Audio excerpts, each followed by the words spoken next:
आज हम बात करेंगे मैट्रिक्स के क्वेश्चंस के बारे में। बहुत इंपॉर्टेंट क्वेश्चंस होते हैं जो एसएससी में बहुत ज़्यादा पूछे जाते हैं।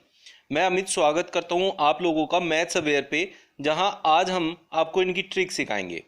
तो इसमें सबसे ज़्यादा ज़रूरी होता है कि जो भी क्वेश्चन है उनके ऑप्शन से जाएं। ऑप्शन से जाने में बड़ा आसान होता है। तो सबसे पहले जो ऑप्शन लिखा है, किसी भी वर्ड को फाइंड करने का तरीका क्या होता है।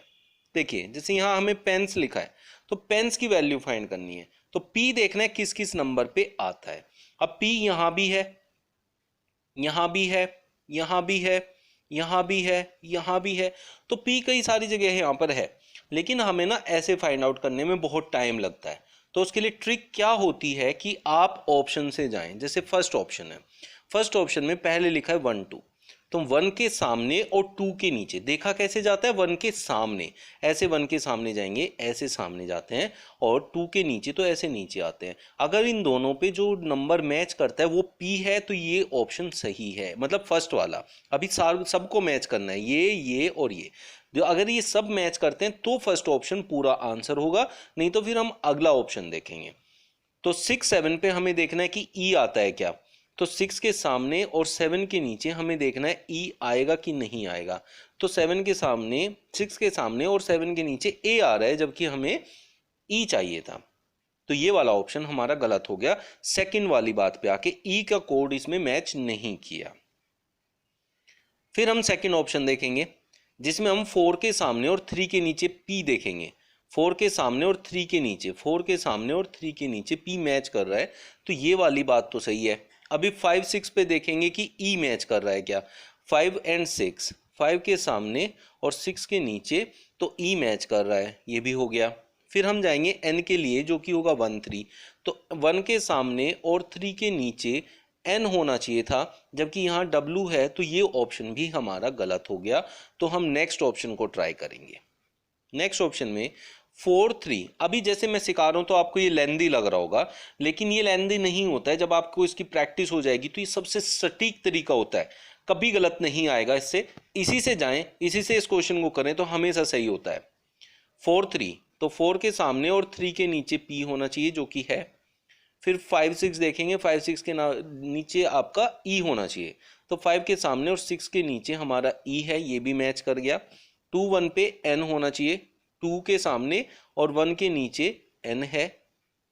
और 4 2 पे हमारा S होना चाहिए, तो 4 के सामने और 2 के नीचे हमारा S ही आता है। तो इसलिए ये वाला ऑप्शन हमारा सही है, जिससे हमें पेन्स का कोड मिल जाता है। इस तरीके से क्वेश्चन किए जाते हैं। नेक्स्ट क्वेश्चन में जैसे हिप्स के लिए पूछा है, तो हम पहला ऑप्शन, अब आप देखें 8 के सामने 5 के नीचे, 8 के सामने 5 के नीचे H आपका मैच कर रहा है।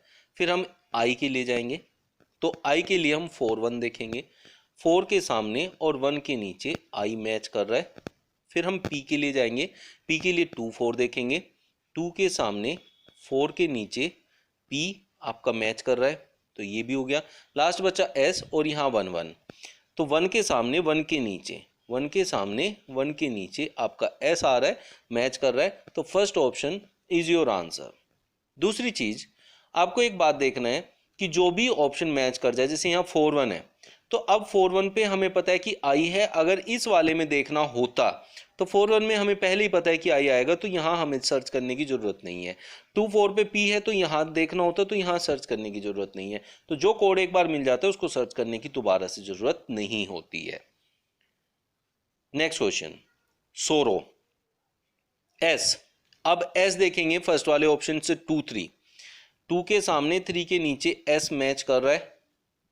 9 6, तो O होना चाहिए 9 6 पे, तो 9 के सामने 6 के नीचे O मैच कर रहा है। फिर R होना चाहिए आपका 6 9 पे, 6 के सामने 9 के नीचे, 6 के सामने 9 के नीचे R, फिर से R है, फिर से 8 8 है, तो 8 के सामने 8 के नीचे R मैच कर रहा है, तो ये भी हो गया। फिर O के लिए 6 5 आएगा, तो 6 के सामने 5 के नीचे, अब हमने देखा 6 के सामने 5 के नीचे, तो ये वाला O आ गया। फिर W, तो हमें 3 3 देखना है, 3 के सामने 3 के नीचे, जो 3 के सामने और 3 के नीचे N आया। अब हमें W चाहिए था, तो ये नहीं हो पाया, तो इसलिए इस ऑप्शन को हम नहीं लेंगे। लेकिन अब हमें इससे ये काफ़ी सारी चीज़ें मिल गई हैं। जैसे अब नेक्स्ट ऑप्शन हम देखें तो एस के लिए 2-3 था तो ये आ गया, तो इसमें कोई प्रॉब्लम नहीं है। 6-5 के लिए मैच हो रहा है और हमारा बाकी सारे ऑप्शन अब हमें सर्च करने पड़ेंगे। जैसे ये दोनों हमने ऊपर देखा सेम थे और नीचे भी सेम आए, तो इनको सर्च नहीं करना है। अब दूसरा ओ देखेंगे, 4-3 पे है क्या, 4 and 3 ओ, 4 and 3 ओ नहीं है, पी है, तो ये वाला ऑप्शन भी हम नहीं लेंगे। अब हम थर्ड ऑप्शन देखेंगे। थर्ड ऑप्शन पे हमारा 1-1 है तो 1-1 पे एस होना चाहिए, 1 के सामने 1 के नीचे एस है। 6-7 पे ओ होना चाहिए, 6 के सामने 7 के नीचे ओ नहीं आया, तो थर्ड ऑप्शन भी हमारा गलत है। तो अब हमें पता है कि 3 ऑप्शन नहीं आए तो फोर्थ ऑप्शन ऑब्वियसली आंसर होगा, तो ऐसे भी टिक कर सकते हैं। लेकिन मैं आपको निकाल के दिखाता हूं कि आंसर कैसे आएगा। तो 4-2, 4 के सामने 2 के नीचे एस, ये रहा। फिर 6-5 पे आपका ओ होना चाहिए, 6 के सामने और 5 के नीचे ओ, ये रहा।